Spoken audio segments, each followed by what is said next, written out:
Recording in progress. All right. Hey, everybody. It's been more than a week since our last session, A Course in Miracles. It's been a minute. Today, we're going to have a really good ending to chapter 1 of A Course in Miracles, which is this book right here. We're going to talk about the distortions of miracle impulses.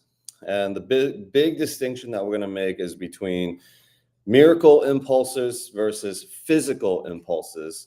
And when we talk about physical impulses, what I mean is the difference between what we think our body wants, right? This physical body, this plane of Alex, who is Alex, and the way we experience the world through the body.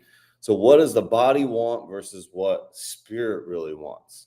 And so this is the alignment to, the alignment to our greater source, to God, and two, recognizing the true function of what our body is here for. Okay, so that's what our conversation is going to be today. So before we get into it, we'll start by inviting the Holy Spirit in. We'll start by just quieting our minds, being a little more still, just here in today, this morning.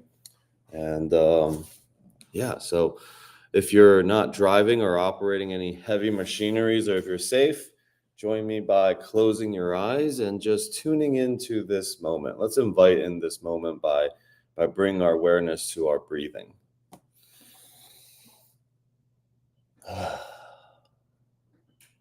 Awesome. And so as we bring our awareness to our breathing, just recognize the air that is flowing in through your nose and how it travels. Where is it reaching in your body, and the air that comes out? The breath, the air, the oxygen that gives life to everything on this planet. That connects all brothers and sisters, all of our brothers and sisters out there.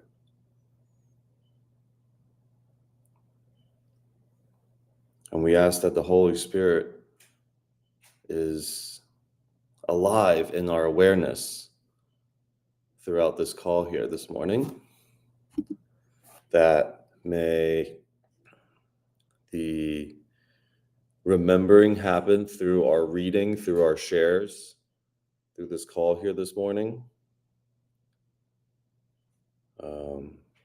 Help us see with our spiritual eyes and hear with our spiritual ears. That clarity shines through as we have a conversation about peace and forgiveness and love.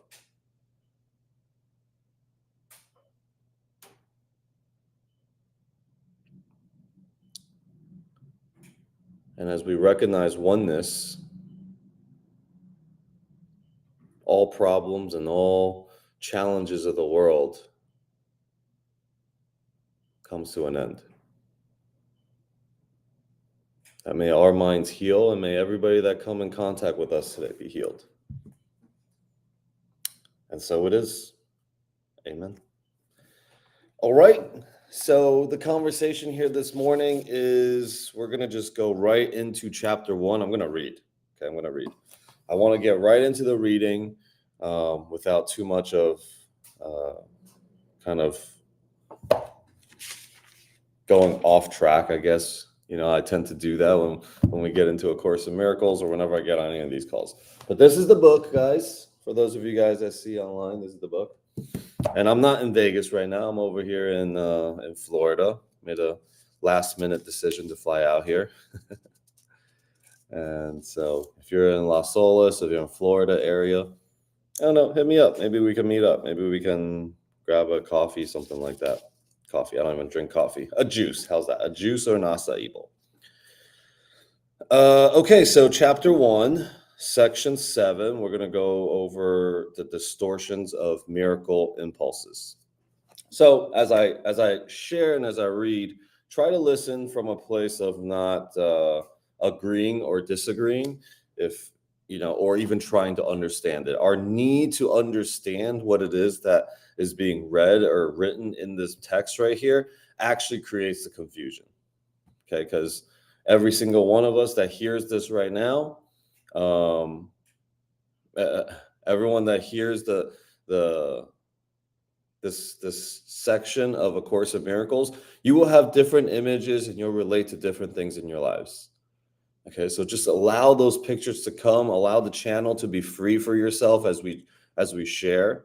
Maybe you'll start thinking about your business, maybe you'll start thinking about your significant other, maybe you'll start thinking about your friends, your business partners, whatever. Just let it come through freely. But the moment we try to understand it and interrupt it, that is when we block the God or universal intelligence from flowing through to us.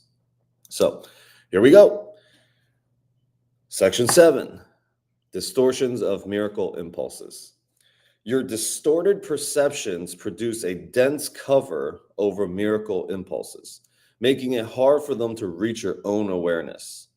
The confusion of miracle impulses with physical impulses is a major perceptual distortion. Remember, everything is a perception. Physical impulses are misdirected miracle impulses. All real pleasure comes from doing God's will. This is because not doing it is a denial of self. And this is not like the lowercase self. This is the capital self. This is the whole completed sonship self, like the one self of all brothers, all sisters. Denial of self results in illusions, while correction of the error brings release from it. So again, for those of you guys that are like, oh, what's an illusion? Illusion is things that are not true. True is defined as unalterable, never changing. It is a creation or extension from God, and those things are real. So what we can say is true is love. What we can say is true is spirit, right? These are things that are very, very consistent in the results. So there are principles and there are guidances and there are things that we're going to talk about throughout the text that is showing you the laws that make these things true. And then why the things that you create yourself and the things of the ego is not true, right? For example, what's not true is if I just had $1 million, I would be happier, because that's an illusion right there.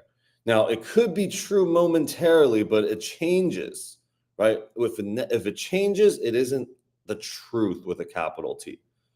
So when we're talking about illusions, we're talking about those types of things, which is all temporary. It's fixed in time, space, and yeah. Okay. Okay. Do not deceive yourself into believing that you can relate in peace of God, or you will, or to your brothers with anything external. Okay, anything external. External things are the illusions. They will change because our thoughts about it change. Right? So that means they aren't the actual, like what they represent is they're neutral. But the illusion is the energetic field that we put onto it. And so the illusion is also what we think about people, the character that we make of our friends, family, our parents, whoever. Right? Child of God, you are created to create the good, the beautiful, and the holy. Do not forget this. The love of God for a little while must still be expressed through one body to another, because the vision is still so dim. Now, the vision is this vision of, we're just very clear about the oneness. You can use your body best to help you enlarge your perception so you can achieve real vision, of which the physical eye is incapable. Learning to do this is the body's true usefulness. So the physical eyes sees something and believes it to be true. But when you really want to see, you have to be able to see beyond what the physical eyes see, right? Beyond what you see people say and what people do.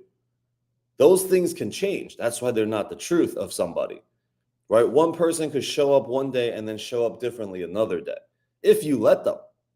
If you don't let them, it's because you're seeing with your physical eyes and you've ingrained that into your memory to make it the truth, which it is not, because it changes.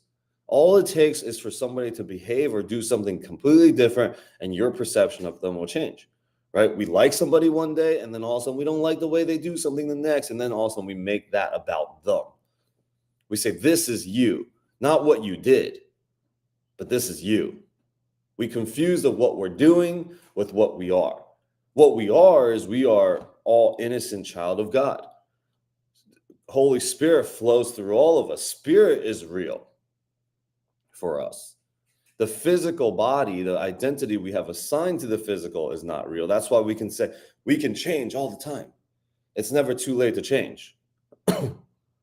Only in your physical being can you change. So that's an illusion. The change that you think you're making is an illusion. You are always perfect, whole, and complete. There has never been any lack. So true healing is for you to be able to see with your spiritual sight beyond what people are doing to the perfect being that is behind already. Same spirit flows through me, that flows through you, flows through human traffickers, child kidnappers, politicians, everything. Now, can you see with your spiritual sight? Can you forgive what you see with your physical eyes? Right? Fantasy. Oh, wait, sorry. I just jumped across. The love of God. Learning to do this is the body's one true usefulness. Fantasy is a distorted form of vision. Fantasies of any kind are distortions because they always involve twisting perception into the unreality, right? We twist our own perceptions into what isn't true, into an illusion. We see somebody as something which isn't real. We don't see the divineness, the Christ consciousness, the holiness in someone. Instead, we see what the act or something that they said or what they did. And then we find all the evidence in the world. Those are all fantasies that distort, that continue the distortion, but reinforces our illusion, our distortion of these things, right? We find evidence for it. That's why the world that we see, the physical world, when we operate from a place like, I know what I want to do and what is best for the physical world has no constant. The only constant is that it is always changing. That's why it isn't the truth. The truth is what's underneath it. What's the spirit? What's the world beneath this world, beyond this world? And we can this is how we see it. We choose to see with love, and then we will see a world that is loving or is calling for love, which are both just two sides of the same coin of love. And it heals our own mind. It heals our own inability to find peace, because at the end of the day, peace is what we're looking for. Peace of mind. Peace of mind means I am not at conflict with anything that is going on around me. That I am not resisting or rejecting or wanting to replace what is right now. That means anything that's happening in your life, can you be at peace? The non-resistant, the not wanting to change. That in your life, whatever is going on. And when you have peace with that, the conflict is gone. The clarity shows up. Right? Whatever you want to be creating, if it's not happening right now, can you be at peace with that? If somebody is not showing up the way that you want them to show up, can you be at peace with that? Can you be at peace with the fact that you don't have all the answers to your business right now? Can you be at peace with the fact that you don't understand everything that is being told in the Course in Miracles, that you aren't enlightened 24 hours a day? Can we be at peace with that? All right, this is the removal of conflicts for us. So actions that stem from distortions are literally the reactions of those who do not know what they do. Right? Can we forgive people for they do not know what they do? We don't know what we're doing sometimes, because we're operating from physical impulses. I want this physical thing. right? I want my wife to be this way. I want my investments to turn out better. I want to be able to raise X amount of dollars. I want to be able to have these types of things. Those are physical impulses and physical needs that we think we want. What we want is really to be happy with whatever we got already. That it's all good enough. Is to come to a place that it's all good enough. That we're happy with it. Because no amount of money will do that for you. No amount of things will do that for you. As you look to the external reinforces the illusion of this externalness. And you go deeper and deeper into the hole. And you will always look outside for the fulfillment, for the peace that is really an inside work, inside job.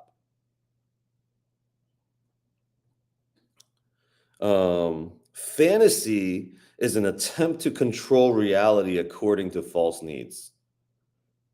False needs, the physical needs that we think we want, that we need. Money, sex, enlightenment, whatever, the physical need that we think we want.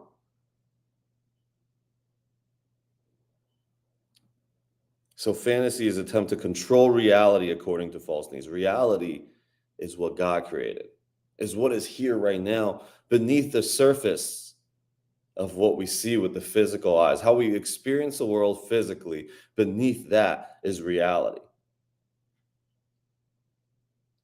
If we closed our eyes and we could never ever see again, what's reality then?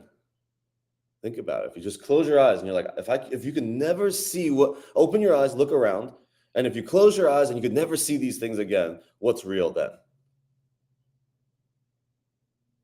Would you even care for a Lamborghini or a big house or whatnot? A big house, you might be like, I'm going to get lost in here. I'm never going to find my way around. I can't ever drive this car. Why would I ever want this car? So then what is it that we really want? What is it that we really need? You know, the healing is healing illusions, to align our will to God's will. That is when healing happens for us. Whenever we align it to our own personal physical will and physical needs, that's when we get lost. That's when we start going down the rabbit hole. Right? So there's a distinction that we're going to make in this section about the physical impulses versus miracle impulses. Recognizing what we want physically is not bad, but when we want to control the physical, that could be our kids, our parents, how people show up around us. When we want to control these things that are not really controllable, because it's always just changing. That's the one constant in the physical, is that it's always changing. What we want changes, what we see in people changes, how we see the world changes, how we see people changes. Okay, well, then just skip all of that and be like, what do you want to see in people? What I want to see in people is I want to see love. I want to see accountability. I want to see trust. I want to see the best version of everyone. Okay, then learn to look at that. Look at people with that. You can't see it unless you look at it that way. Learn to see that there's never been a problem. That any wars that's going on in the world, that's not a problem. That's just temporarily what is taking place so that something else could be rebirthed so that we can see it. See, when you see with your physical eyes, you see space and time and here. When you see with your spiritual eyes, you start to see the eternal. It's timeless. And when you can look at a situation timeless, this is why the Course says infinite patience produces immediate results. The immediate result that you get is I'm at peace with it. I'm at peace with whatever is happening right now because I know that eternally everything comes back. Right now it may not. And this is going to lead to a separate conversation a little bit later when we talk about healing. Okay, Jaslyn and Yusuf posted something about is healing certain in this world. That is going to be something I want to talk about and touch upon too, because it talks about giving and the way we give, and giving actually requires trust.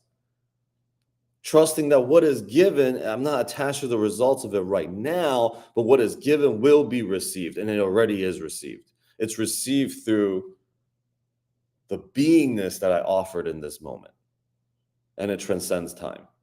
This is how we transcend time. We transcend time in our own mind, knowing that what we gave already planted the seed or is already creating the motion for the healing to happen. All right, where was I? Where did I just go? Fantasies are a means of making false association and attempting to obtain pleasure from them. But although you can perceive false associations, you can never make them real except to yourself. You believe in what you make. If you offer miracles, you will be equally strong in your belief in them. So this is that, like, how you want to see the world, how you want to see the world. If you want to see the world as dangerous, then every single person will end up backstabbing you. Because you will find something wrong with them, that they're always going to betray you because they just behave. They can't show up the way you want them to show up every single time.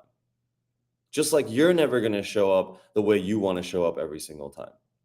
The moment somebody slips, we're like, okay, here's the jail cell, here's the prison, I'm putting you in it. That's it. That's how when you do that, you know that's how you saw the world. You saw the world as dangerous. Now, you believe the world is dangerous because you created that vision. You created that perception. And if you believe it, this world, this physical world, operates as a reinforcement to what you're seeing. See, that's one of the laws. That's one of the laws that is going to start to help you define what truth is. Projection makes perception. What you project out there is what you're going to perceive back. Now, we don't know that. The ego's like, wait, let's block off the first part. What I perceive is what's dictating my experience, right? Because I keep giving everything to the external, so it only makes sense that how I perceive these people, okay, is how the world really is, but it's not. If you chose to see something opposite, you will find that in the world. This is why the world is chaotic and twisted, because there is no one constant thing. Every single thing that you think you know, you can find evidence of the opposite. Doesn't matter what it is. Anything about health, anything about this world, anything about religion, you can always find an opposite side to it. That's why it's inconsistent. And then you decide, you know what? I'm going to believe that this is it. And then you can collect all the evidence around that, and then you show up as owning this. But what is the encompassment of everything? This is why the Course says love is beyond what can be taught. That the opposite of love is fear. But what is all encompassing can have no opposites. And it's a little bit of a tongue twister type of thing, but what has no opposites, right? What encompasses everything has no opposites. All right. Where are we?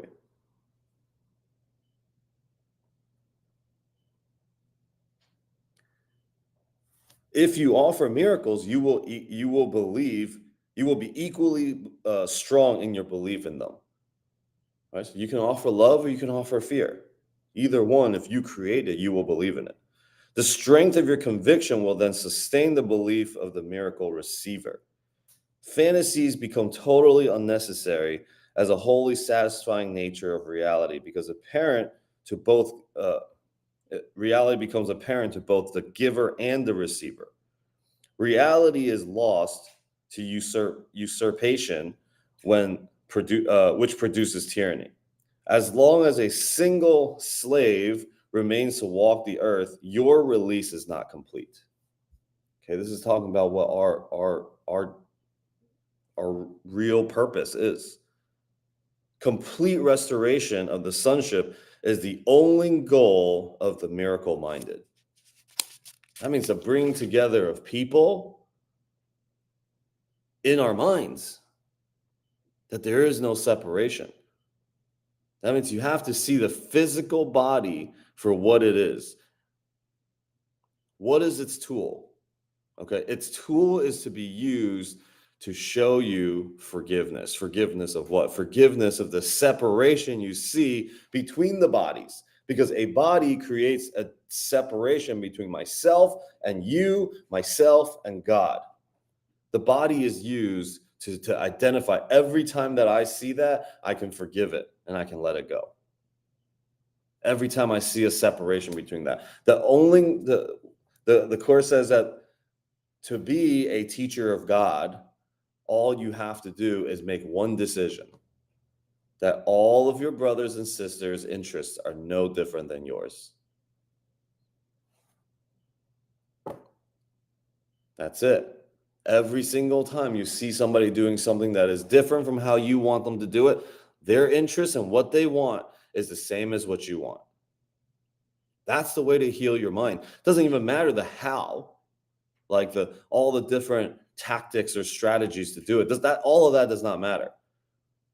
You just have to see you and me, what we want is to align our will to God's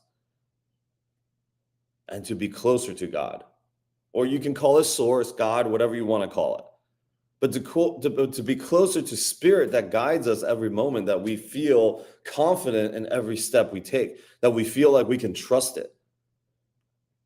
That when you take a certain step, you're like, oh man, I know exactly what's coming next. Right? I know I trust. When the challenges come, when people get sick, or when things happen in your business or your investment, you just have this full trust. That is what we want every day. And I want it, you want it, and that our interests are no different. That means anything you do moving forward, it does not matter anymore. I know that we're all trying our best to be there. This is the way you heal your own mind. And as you heal your own mind, the way you see the world changes. All right, so yeah. As long as a single slave remains to walk the earth, your release is not complete.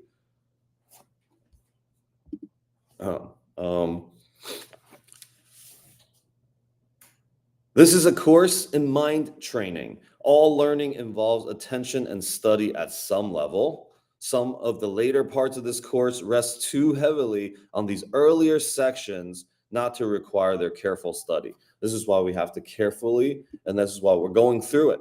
Or we want to study the course in this order because it's making an introduction right now. And even if you don't fully understand it, okay, I'll talk about that slave comment in a second. Even if you don't understand it, later on there will be something else in the course that's going to mention it, and you'll be like, oh, I remember back then that. Or you may not even remember where it is, but your mind and your gear has already started to shift. The neural connections in your mind is starting to connect. All right, there are connections happening that we don't even see right now. As we're listening to this, we're just participating. Any person that's even witnessing this call and being on here, there's a connection that is starting to happen. And we may not understand it till later, right? As we get later into we're almost 2.5 months into the course. We're just finishing chapter 1. So like 31 chapters to go. Right? So by the time we finish this, just by being here, listening, half listening, whatever, things are clicking and moving. Okay. You will also need them for preparation. Without this, you may become too fearful of what it is to come to make constructive use of it. However, as you study these earlier sections, you will begin to see some of the implications that will be amplified later on. Okay, there's a part in the course later on. I'll just kind of refer to it right now. There's a part in the course later on that says your greatest fear is not about any of the things that you think you're afraid of. Your greatest fear is actually to surrender and give everything over to God. You think there is a sacrifice that is involved with giving over to God. That is the part. There is a resistance to it. Okay, to reclaiming our holiness, our wholeness. There's a resistance and a fear to it. All right, so a solid foundation is necessary because of the confusion between fear and awe to which I have already referred. and which is often made. So this all, right? All is the court. Jesus said earlier that, all is not for you and your brothers. All is not for you and me, referring to Jesus, because we are equals. I have said that all is inappropriate in connection with the sons of God, because you should not experience all in the presence of your equals. However, it is also emphasized that all is proper in the presence of your Creator. I have been careful to clarify my role in the atonement without either over or understating it. I am also trying to do the same with yours. I have stressed that all is not an appropriate reaction to me because of our inherent equality. Some of the later steps in this course, however, involves a more direct approach to God himself. It would be unwise to start these steps without careful preparation, or all will be confused with fear, and the experience will become more traumatic than beatific. Healing is of God in the end. The means are being carefully explained to you. Revelation may occasionally reveal the end to you, but to reach it, the means are necessary. Okay, so all the things that we're talking about, these are the means of getting there, to achieving the state of peace, the state of revelation where we have no more questions. Revelations is when we come to a place in our mind that we have no more confusion, no more conflict. We are completely 100% at all times connected to our source. We are always plugged in. There is no time where we need to recharge anymore. There is no need for the battery. There's no need for the Holy Spirit. There's no need for Jesus, no need for each other, no need for a course of miracles, no need for any of it anymore. The atonement, forgiveness, all of it is gone because we're in complete no resistance with anything. All right, so so when the course says slave is a slave to separation. It's a state of look at that. It refers to state of mind ruled by illusions, ego, and fear. Yes, not like slavery. The course defines this as being enslaved by one's all false perceptions of separation beliefs. Yep. The idea that judgments, grievances, and fear-based thinking can enslave people. This mental slavery prevents people from realizing their true nature. So an example is what I always said, like being a slave. As long as one slave exists, that means like when you put somebody in a prison, okay, you think somebody is untrustworthy, somebody is this, somebody is that. You've placed them in a mental prison because you've defined them. Now, who's the slave here to the illusion? You created an illusion. They're still out there doing their thing. You created a judgment. You put them in a box, in a jail, and you're sitting guarding. You're guarding an illusion. You believe it to be true, so you have to protect it. Anytime somebody comes in to try to free this illusion, you want to fight them off because you are that is you being a slave to that prison. That prison is the illusion that you've created. Right? And people always say, oh, you can't trust this person, or this person is bad because they did this. I'm like, at any given point, our minds can shift completely. Somebody can do one thing and completely we hold them high again. Or they can do one thing where we just, kick them off the pedestal and we imprison them forever in our mind. One action every time. And anybody can do one action and it changes our complete perception of them. Right? How many times have we judged somebody, like a celebrity? Let's call a celebrity. We don't even know, just what we see on TV, what we hear about them, and we have this judgment of them. And then all of a sudden the documentary comes out about them, like, oh my God, they went through all this suffering, and I just look up to them so much now. Why didn't we just do that in the first place? Why don't we just choose to see somebody with love and nurture and compassion and care from the start? Why even put us through all that? Put ourselves through all that? And you can train your mind to do that. Every single person is always here to teach you and give you an opportunity to do that. If you can see every person walking, every stranger, every relationship that you've ever had in your life, they're just an opportunity and a teacher for you. Like, wow, oh my God, thank you, God. Thank you, person. Thank you for showing up. We have that opportunity. Thank you for giving me the opportunity to teach and to learn. All right. Okay. Before I go into the manual for teachers, the section where we talk about healing, because I think this is important. You know, I share this a lot about what my big passion and what I want to be doing is of the, working with the kids that are being rescued from human trafficking, kids that are aging out of foster homes, like healing centers, retreat centers. I share these things a lot because it comes from this section of A Course in Miracles talking about suffering. Okay. So healing is accomplished when the instant the sufferer no longer sees value in the pain. Oof. Tell that to a kid that has been used as a sex slave for, 10 years straight and just being rescued, right? I mean, okay.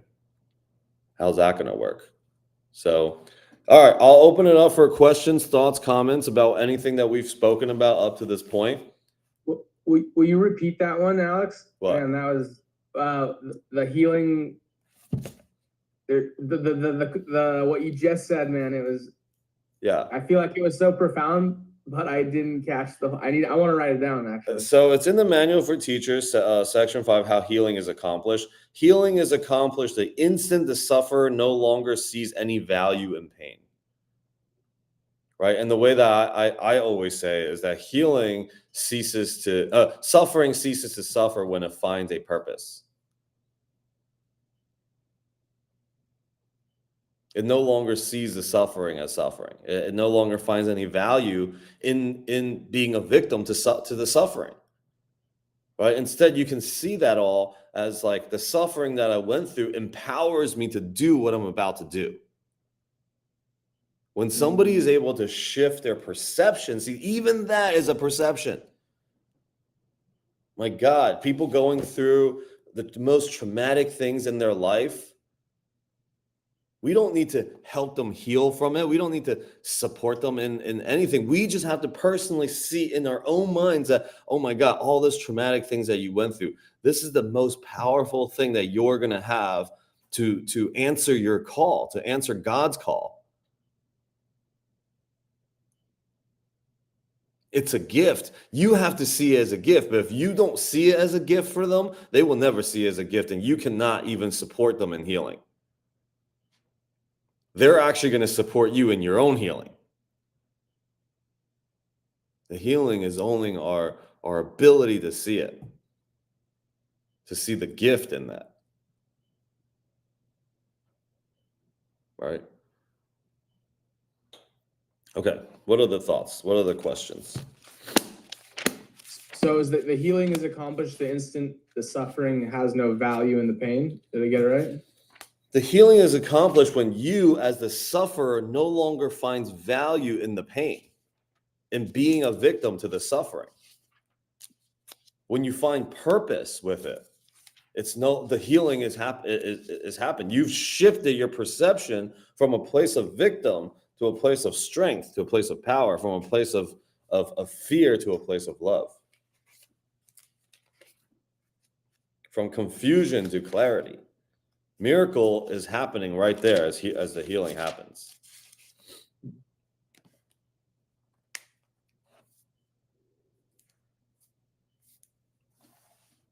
Thoughts, questions? Let me look at. I'm so into this conversation here today that I'm not even looking at any chats or.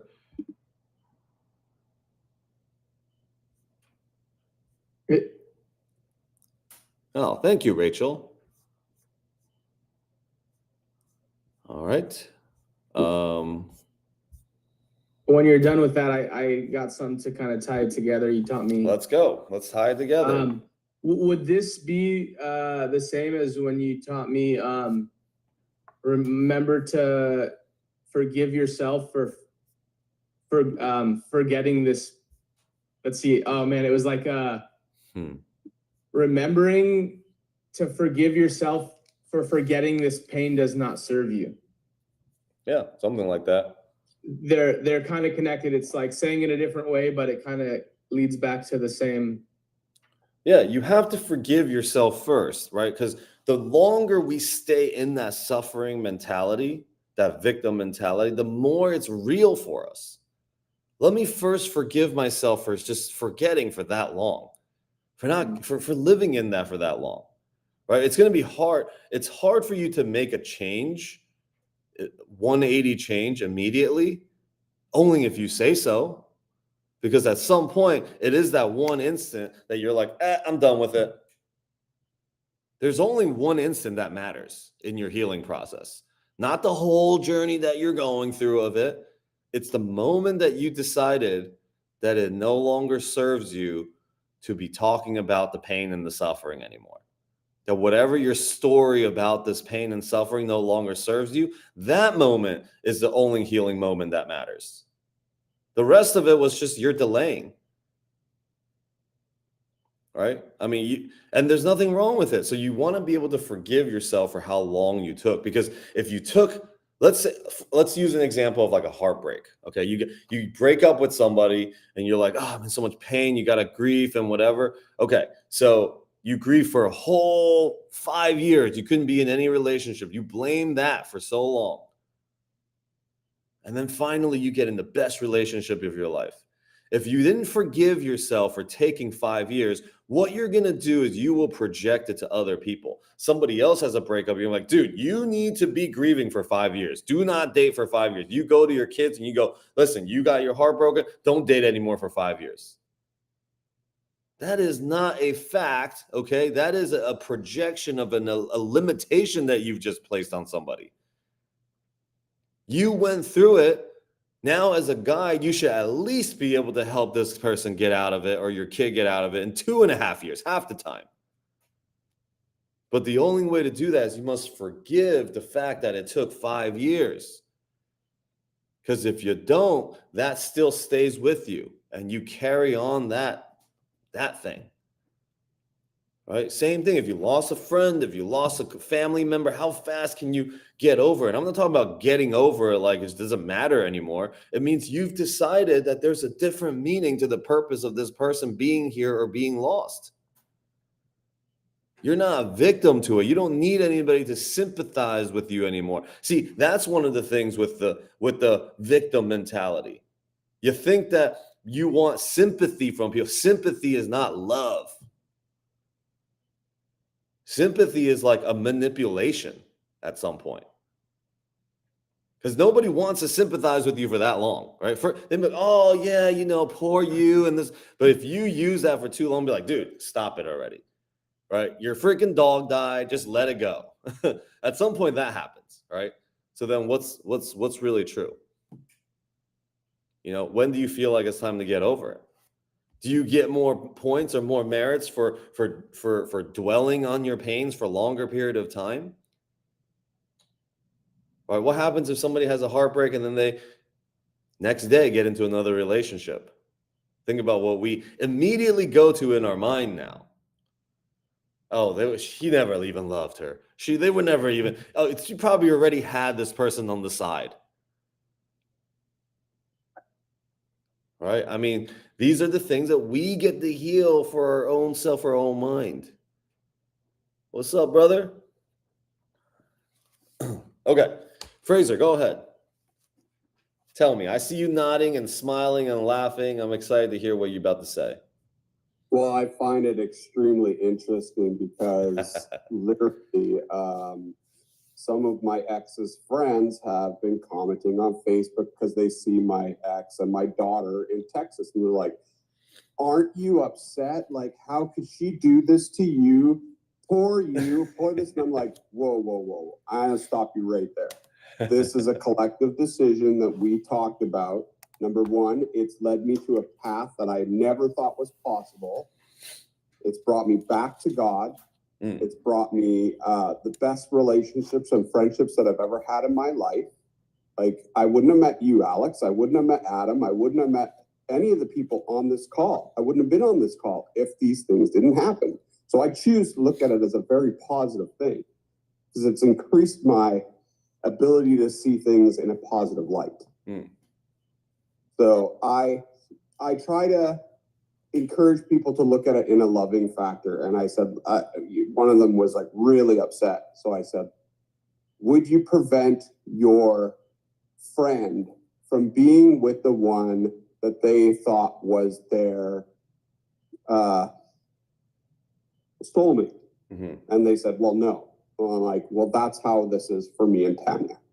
And it completely changed the way they looked at it.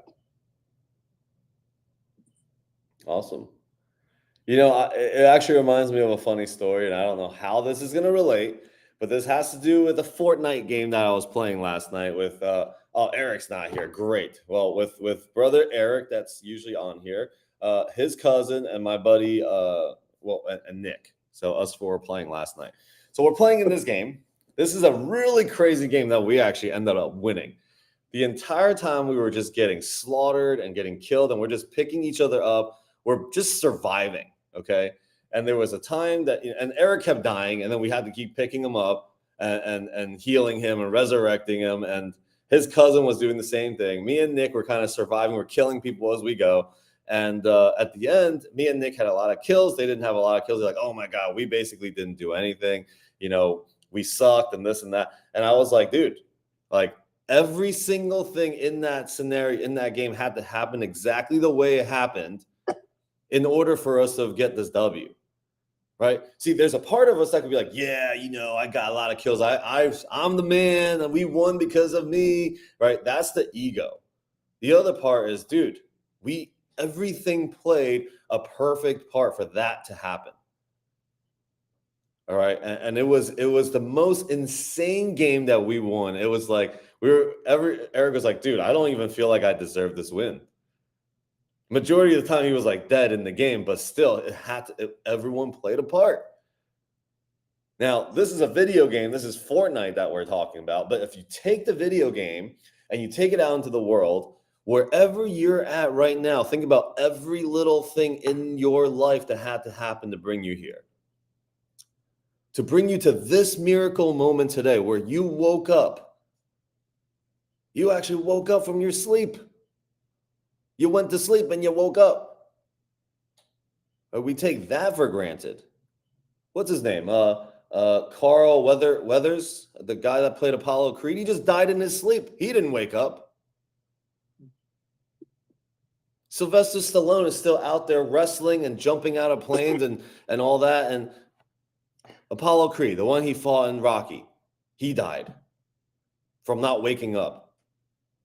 So everything leading up to this moment, they were all miracles. Everyone that came into your life, everyone that you blame for this and that, and what, they all played a huge part or a role in you being where you're at. If you can find any gratitude about anything in your life, this is how we do it. We want to be so grateful for our lives. This is why the gratitude practice is important. We want to be so grateful for our lives every moment that it heals anything that has ever happened to us in the past.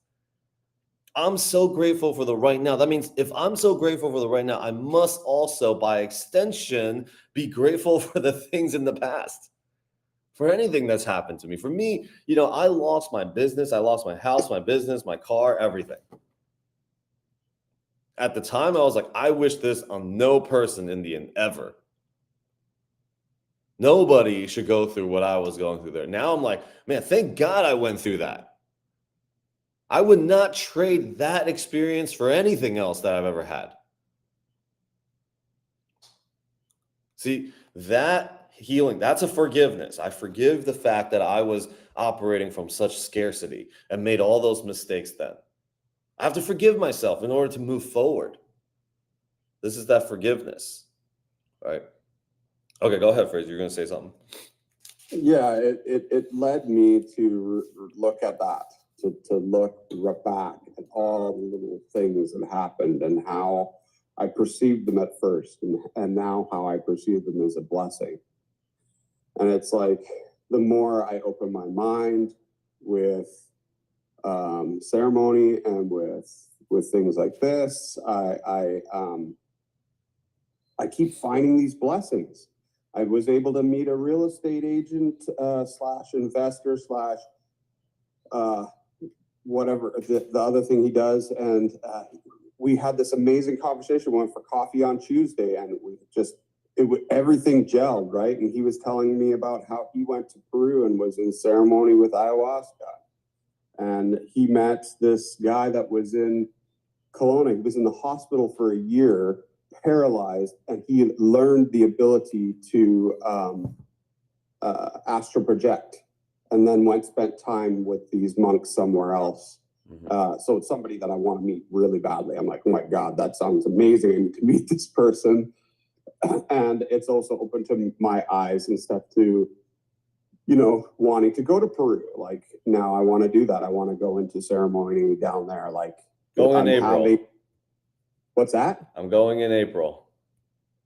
Okay, cool. So invitation's always there. We'll have to talk about that for sure. That would be amazing. Okay, awesome. One of the things you said was, you're so grateful for all the things that happened in the past. What we want to do is we want to catch up the past to the present. We want to take those moments of, oh, wow, I remember that, to be grateful for that thing. Even though I'm doing it in the future about the past, I'm like, okay. That's the past. I'm so grateful for all those things happen. Can I catch it up to the present? Now, when anything happens to me now, I can be grateful from the future to the present. And I'm like, man, I'm so grateful for this happening. I know in the future, I'm going to look back and be like, thank God this shit happened. Right? That's a mentality of like really transcending time. We want to break through time and become eternal. That's exactly, like, even with my flight coming back from the States the last time, the flight got canceled to Kelowna, and we were stuck in Vancouver, and I was grateful at the moment of the opportunity to expand who I could help in that moment, because there was people there that needed to get to Kelowna. So I said, I'm going to rent a vehicle. I'm going to offer the people to come with me. Some people were like weirded out by it and didn't want it, and that's fine. And I was able to give two guys a ride, and it was probably one of the most unique conversations I've had in a while. One guy was like a professional cocktail mixer, bartender, and the other guy. I like that. I'm a professional cocktail mixer. That's literally what They call it a mixologist. Yeah. But then the other guy that was there would just come back from Ireland. He's doing training to become one of those people that goes into the jungle to help the kids get out of the sex trafficking. So I was like, wow. So I was like, so tell me more about what your journey is. How, like, what's going on? It was just an amazing conversation. It was 4-hour drive that I got to have this experience that I wouldn't have had I looked at it as a negative and went into all these negative things. But I said, this is an opportunity. Let's look at this as an opportunity and see what I can do for others. Yeah. It was an absolute blessing. Yeah. Beautiful share. And you shared that last time, it's like, when something goes down, if you're at peace with what's going on and you see it as an opportunity and a miracle, a possible miracle could show up right now. You're like, all right, now that I'm in this shit, what's the possibility of the miracle? So you're looking for it. You're miracle minded ready. That's what the Course says. You're being ready. You're ready for the miracles to come. Right? So when things go down, you're like, okay, where's the miracle? Where's the miracle? You're seeking it. You're going to find it. And that's what we give ourselves the opportunity to have happen when we ready, or when we can see, when we can learn, when we can remember why it's happening, right? There's a perfect, there's divine order that is happening. It isn't happening by chance. This is what the Course says. Nothing happens by chance in the creation of God. That means whatever nothing's happening by chance. The 25 of us and the people that are on the Zoom call, this exact moment right here is exactly what you need. It's not happening by chance. A reminder to you, dude, we're all here. This moment, this second, it's not happening by chance. Is that a chance? Okay, it's not like, oh, I didn't know how I got here. You said yes. You knew this call was happening, or you saw, oh, Alex going live talking about something that's like, someone came on and it was like physical impulses versus miracle impulses. Like, what is this? Like, are you okay? And then get into it and be like, oh, like this is a talk on something. All right. So yeah, like this is beautiful and it's perfect. And you know what else too? I'm reminded I was watching somebody's Instagram this morning, and she said, I was helping somebody, and then they outcasted me. They didn't appreciate what I did. It was, I think it was like with their kids or something like that. They didn't appreciate what I was doing when all I was trying to do was help. I mean, we've all had those experiences where we think what we wanted to do was help. I was just helping and there was no gratitude for it. And we get pissed and we screw up the relationship. But really, at the end of the day, were we really helping, or were we trying to control something?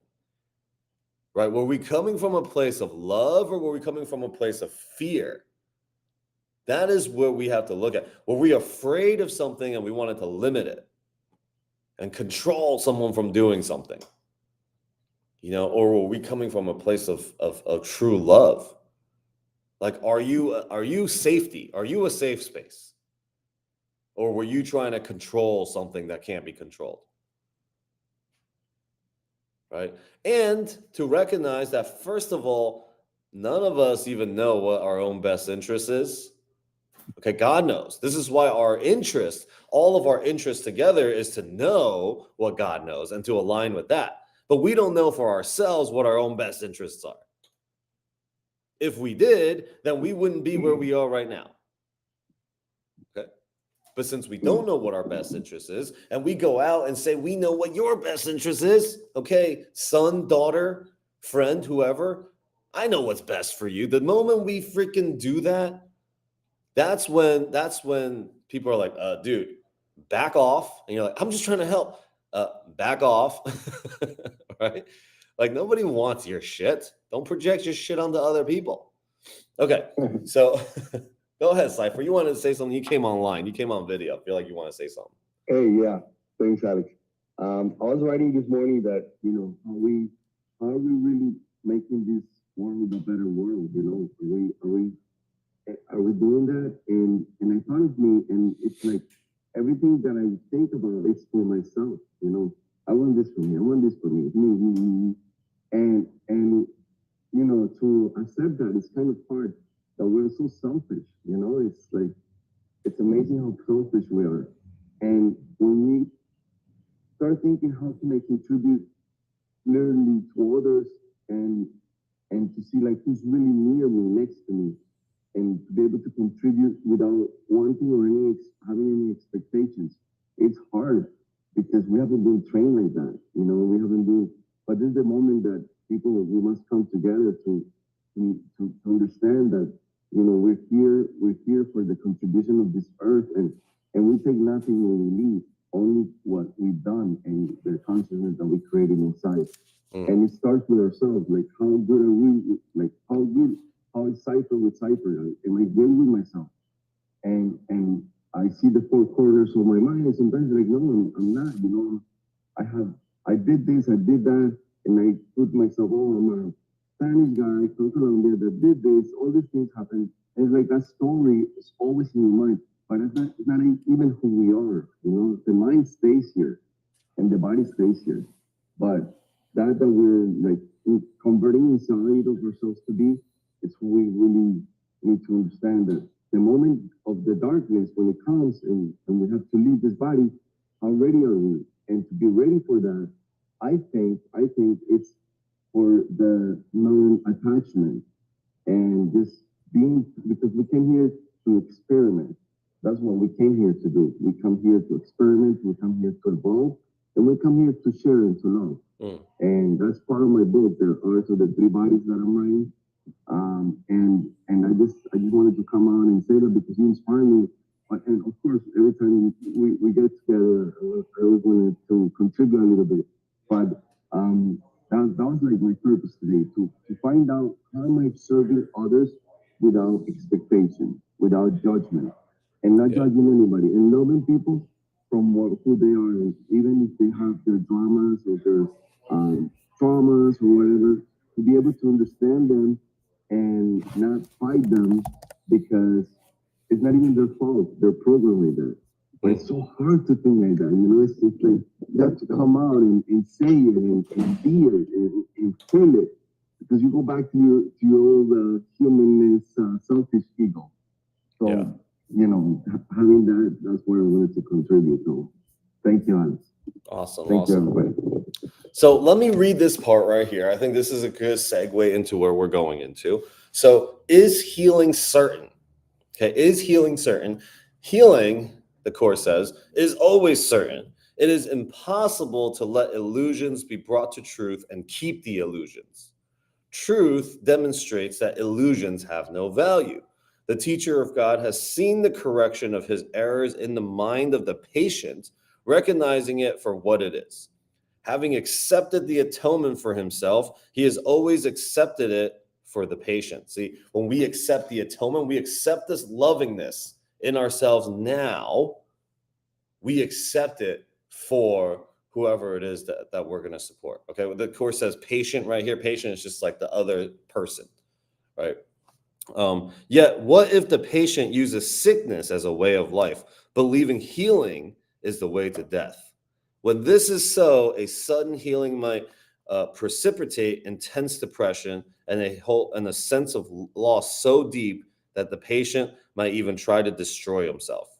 Having nothing to live for, he may ask for death. Healing must wait for his protection. Healing will always stand aside when it would be seen as a threat. See, this is what the Course says. The Holy Spirit, God, healing, forgiveness, everything stands aside and waits for you because it is not going to pressure you. And this is what we want to learn. We want to take away this from the way that we are with people. Right? Hey, look, you do what you got to do. When you're ready, you come to me and let me know how I can support you. Right? One of our good brothers, Clint, he wrote a book, and in the front of the book, he quotes, "I didn't come to teach you. I came to love you. Love will teach you." Right? This is the removing of myself from God, from love. Now, if we said, I came to teach you love, now it's implying I already know, and what I know, I'm going to project it to you. Versus I just came to love you the best that I can. I came to show you love, and this love will teach you everything you need to know about anything and everything. I can't, because who am I? I tend to my little garden over here. I'm not going to go to your garden and tell you how to tend to your garden. I don't know how. I only know how to tend to my own garden. And that's enough work for us in our own lifetime here. The instant it is welcome, it is there. The healing has been given. When healing has been given, it will be received. And what is time for the gifts of God? And what is it before the gifts of God? We have referred many times in the text to the storehouses of treasures laid up equally for the giver and the receiver of God's gift. Not one is lost, for they can but increase. No teacher of God should feel disappointed if he has offered healing and it does not appear to have been received. This is a huge line right here. When we offer healing or when we offer love or whatever to somebody, right, if they're not receiving it right now, they kick you out of their lives, it's okay. Okay? You have to be okay. If you're going to give, you have to give in a way that you're okay, that you're going to be kicked out. See, I think this line actually make me think about the way I give sometimes. If I offer service or support with somebody, I stop for a moment and I think about my giving as giving a cup of coffee and then somebody slapping it out of my hand. This is literally how I think before I give. Am I still good with giving? Okay, if I can give from that space, then I know I'm not giving with no string attached to it. If you don't pay me back when you say it, I'm not going to see you differently, brother, sister. Right? If you do something out of integrity, I won't see it differently. It's okay. I know you're doing your best. Our interests are the same. Right? It is, where am I? It is not up to him to judge when the gifts should be accepted. Let him be certain it has been received and trust that it will be accepted when it is recognized as a blessing, not a curse. Knowing. This is when you give, you have to give with trust. I trust and I have faith. I know with absolute certainty I'm giving from a place of love. If they have not received it, it's okay. I trust that it will be accepted as the moment that it is recognized as a loving thought. Maybe it's going to take me being more loving more often. I need to disrupt. I need to disrupt whatever picture they have of me. Because that's all it is. It is not the function of God's teacher to evaluate the outcome of their gifts. It is merely their function to give them. Once they have done that, they have also given the outcome for what, for that is part of the gift. As soon as you give, the receiver has received. You have received. This section inspired my talk about making money more like love. This is that giving and receiving. We don't give from a place of I give and I sacrifice. I give and I lose. I give and I lose. That concept invented the other concept of my cup is empty. And then we go through this whole my cup is empty, and where do I fill my cup? And we go through this gigantic loop. Your cup has never been empty, could never be empty. You may just perceive your cup as empty. And that's the illusion right there. You can fill your cup up anytime, anywhere that you want to, if you want it. But if you want to hold on to an illusion, it will drain you, because it's only draining you because it's closing it's blinding you to the awareness that your cup is still full. You think, because you imagine this, it's a big cup, right?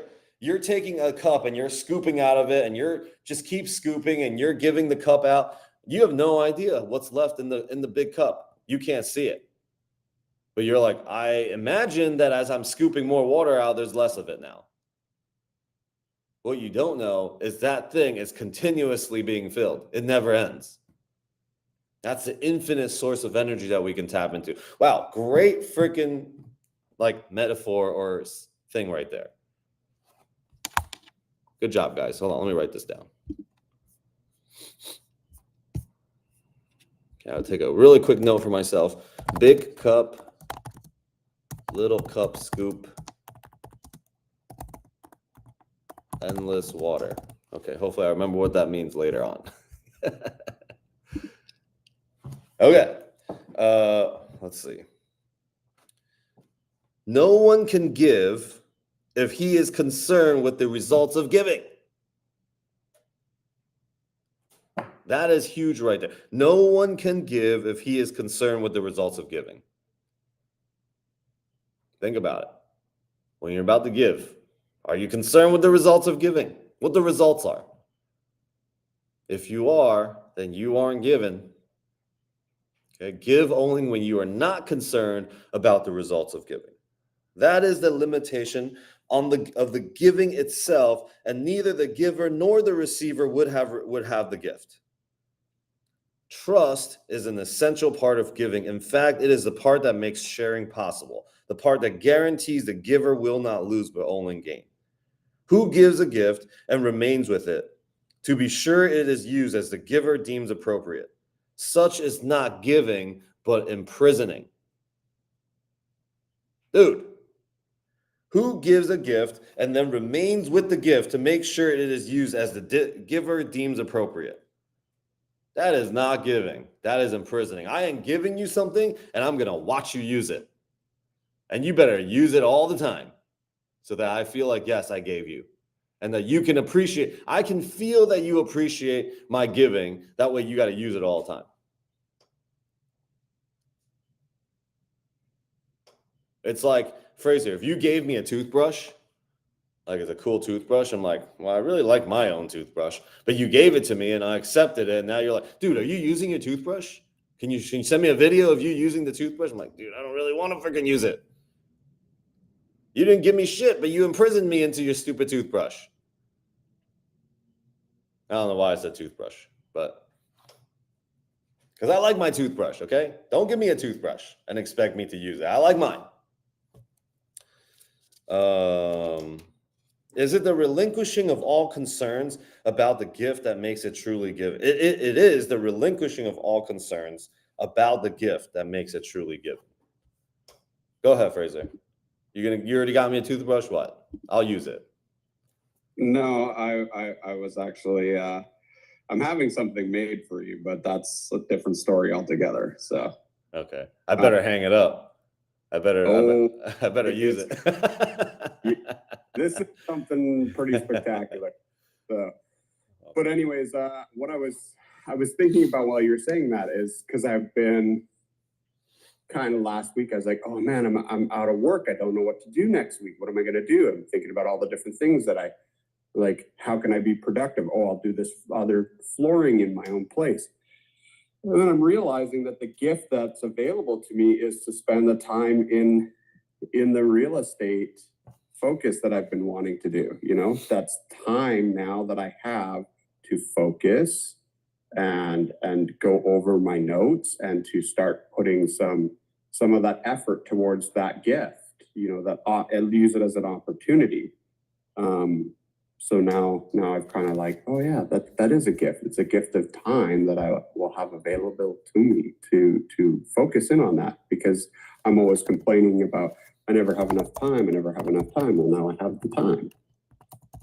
So it's the way you look at it, right? It's that gift that's available.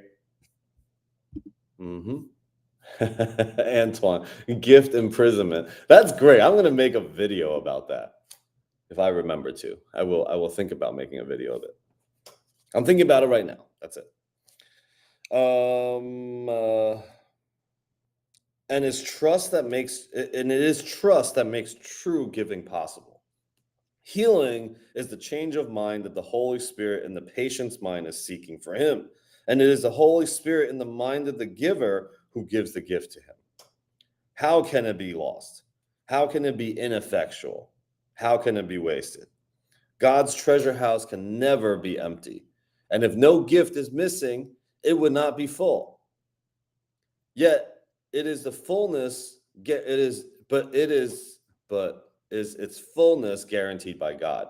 What concern then can a teacher of God have about what becomes of his gifts? Given by God to God, who in this holy exchange can receive less than everything? Right? I mean, it's literally, healing is the change of the mind that the Holy Spirit in the patient's mind is seeking for him, and the Holy Spirit in the mind of the giver who gives the gift to him. You're giving what you want to receive, and you're receiving what you want to give.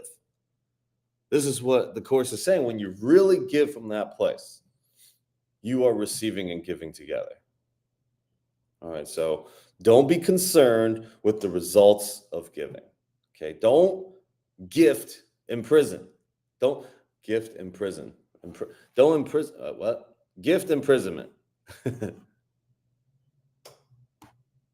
Don't do that. All right. Oh, we got more time. Great. Let's just open it up for a conversation now. Did a lot of talking. I was fired up this morning. I've been sick for like a week. Haven't been on this call for a week and a half. This is what happens.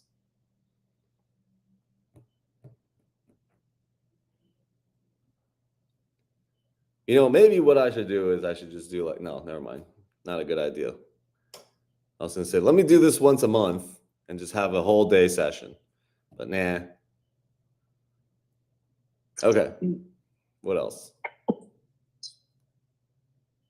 What up? You open for me to share something about the whole cup being empty thing? Yeah. Cool. Just for me personally, and I've observed this to be consistent with data of my observations. And that would be that when I don't give myself time to be with myself, I don't know what empty cup, full cup, any of that illusion even feels like. If I'm just up and go, and the mind's just running, and I'm worried about if I don't get there in time, and what happens if I don't, and this financial thing, and all these little threads pulling, I have no idea what the internal aspect of myself that is connected with source even feels like. And it's all source, you know what I mean? But like, I've just wanted to share that over the last, since the 2024 clock hitting midnight, taken on, and some of you that are friends with me on Facebook see it, there's like Ganesha mantras and things, whatever that representative is for me. And like really having a place for my declarations for the year that I'd like to see come to fruition and giving them to God, or like stuck right next to my office, you know, my desk, and you know, time to sit with a mindfulness kind of visualization in the morning. I recognized this past week, I did a little study. I'm like, today I'm not going to. I'm just going to go into work. I'm going to have my little matcha tea, which making matcha is in and of itself a meditation for me, but it's very brief. When I give myself time in the morning to just go through these little steps, and whatever time that is for me, that I need to wake up at 6 in order to do that or whatever, and I stick to that, there's just such a peace, and that what it is like being able to tune into the nothingness and to feel like, give myself that time that I need before starting the day. There was actually a phrase that I was reading out of a book called The 11 Karmic Spaces that we shared in our satsang last Sunday. That it says, you know, before starting work, and the guru who wrote the book she's very forceful. She doesn't mince words, but it was like, you must sit with this meditation before starting any work. And I found that to be interesting. I've just read the word must without any energy on it, because that's just her own share. And it just has been allowing me to really tune into the me, not with me with kids, not with me with parents, not with me with work or any of that stuff, and be able to just take that moment in my cup. And then the awareness comes, like you were saying, the cup is full. As soon as I just stop for a minute and go, all right, let me just tune in with my heart. So, you know, Fraser, I heard you talking about never enough time. I've run that racket, you know, personally, and I just was called to share about that cup being full, and like just the mindfulness of 10 minutes in the morning of like visualization of that cup overflowing allowed me to give from that place of like, I'm not giving from anything other than I'm giving because that's just who I am and what I do in this 3D meat suit at this time, not for any kind of like exchange. And opportunities are so much so that like I can't even find time to schedule all these calls of people with opportunities everywhere. And then it's about like tuning in, okay, what feels right to me? You know, so I just want to share that as a little nugget that based on the conversation that you were having and your share, Fraser, very, very beautiful. And thank you. Yeah, awesome. Thank you for that. Now, remember, that works. It works for you. You have a practice with it, which is awesome and beautiful. Now, what happens with the ego is the ego thinks everybody needs to do it. I study A Course in Miracles. See, this is what happens a lot too. Oh, if you only study more A Course in Miracles, you'd be fine. Me and my wife get into this all the time. And it actually doesn't make her want to study or even be on my calls when I say shit like that. Right? So I'm doing the opposite of what I really want to accomplish.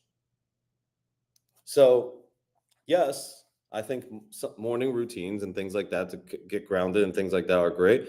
But at no time, regardless if you feel or don't feel like your cup is full, that your cup isn't full. That's what the Course is saying.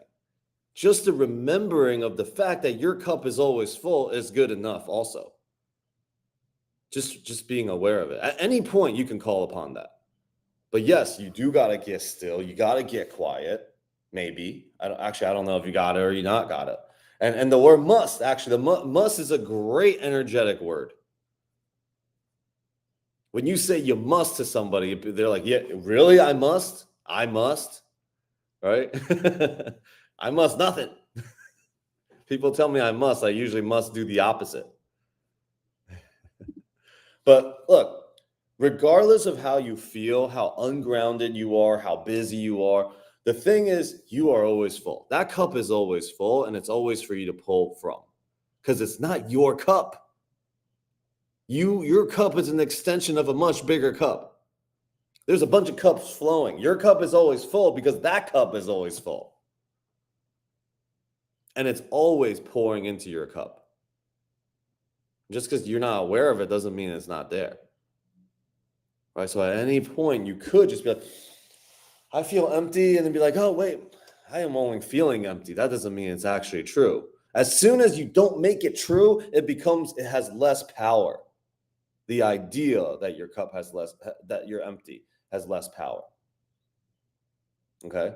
And then we don't, like, because sometimes, you know, for me, like, I used to have a morning practice like that, but now I'm just like, I wake up, do whatever I want. As long as I actually read something in the course or read one quote, I can bring myself right back. And I do it throughout the day. And I also have a relationship to tobacco. But I'm gonna be like, dude, you must smoke tobacco. Okay, like you gotta smoke it. If you smoke it, you're gonna be good. Whenever you're too, like, your energy's too high, just smoke it. You're gonna be grounded. Someone's gonna smoke it and throw up and be like, dude, Alex, you're fucking retarded.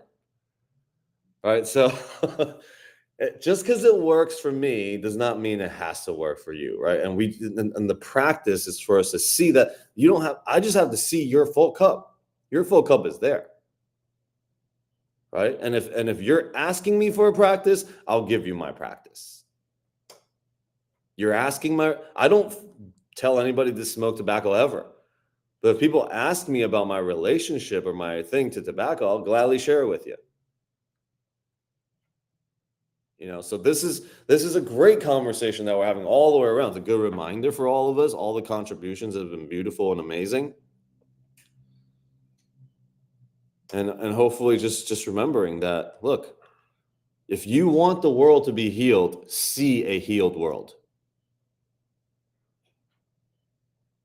If you want a good relationship, if you want a loving relationship with your mother, with your father, with your sister, with your friends, with your business partners, see love.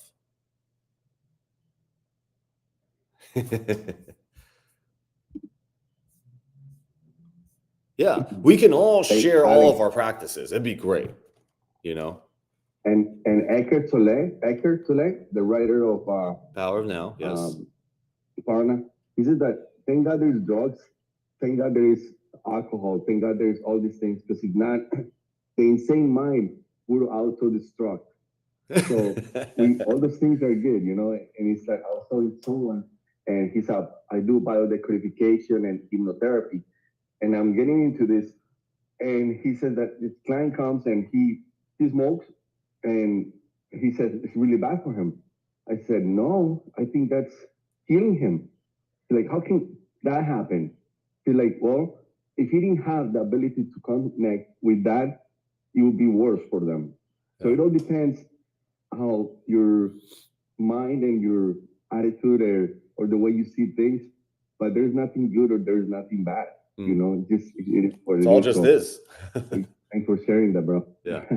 You know what I like? I mean, I just like when for myself, I like when I disrupt my own, like, beliefs about something, right? Or any beliefs that I'm like, oh, is that real? I don't know if it's real. So, like, one example I'm thinking right now is, like, Fraser and Adam, you guys were there when I, like, cold plunged for 30 minutes. I freaking hate cold plunging.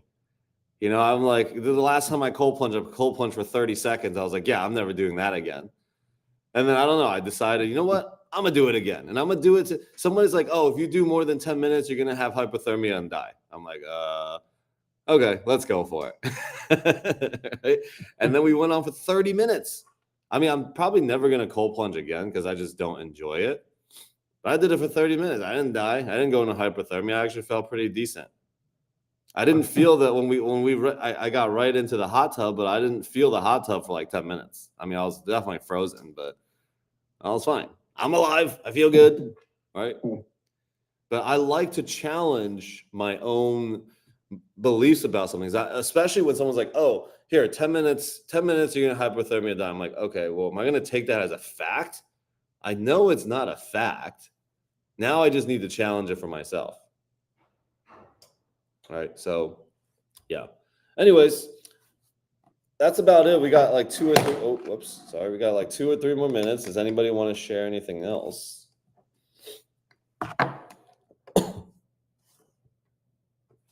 Yes. The Thor's cup. It's a magical cup of mead that never ends. Ah. So if we always think of Thor's magical mead cup, we will never be an unfilled cup. Okay. I like it. I like that. I will think about that. This is great. Thank you guys, because I've been thinking about this next I've been working on a series of A Course in Miracles books, guys. So this is going to be another one of my things. I've written a couple already. That is all. It's the analogies and the metaphors and the things that were invented during these calls. I wrote them down. Some of them I don't remember what I was saying when I was doing it. So we'll see what happens. But anyways, anything else? Well, I just wanted to thank you, Alex, Antoine here. Hey. I really like where you were going with be a good husband, see it. I want to be a good son, see yourself being a good son to your parents. Mm-hmm. You want to be successful in business, see it, see you having great partners, see you flowing in abundance and great relationships. So I really cherish that today. Just want to thank you for that. And I will coin your phrase, have a miracle ready mind. That was very powerful. 2 words, readiness and miracle in the same sentence. I think that was great. Miracle readiness. Yeah. It's not mine. It's probably in the course somewhere. Yeah. It's probably definitely in there somewhere. So, but amazing. I'm glad that it came through and you got it. And so now it's yours. Have fun.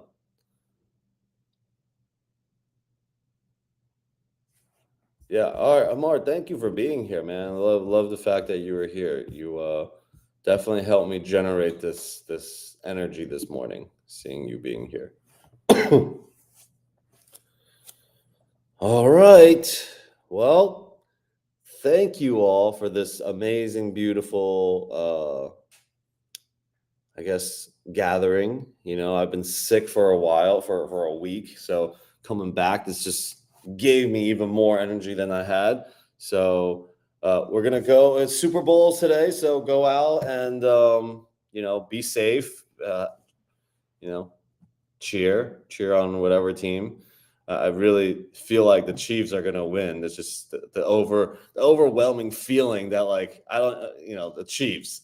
Maybe it's probably because Taylor Swift has brought so much energy to the NFL and the Chiefs. So, all right, cool. So I wish Travis Kelce was on the Giants. That would really have made my day. All right, cool. Amazing. Thank you, everybody. Go Niners. All right. Talk to you all soon. Love y'all. Bye.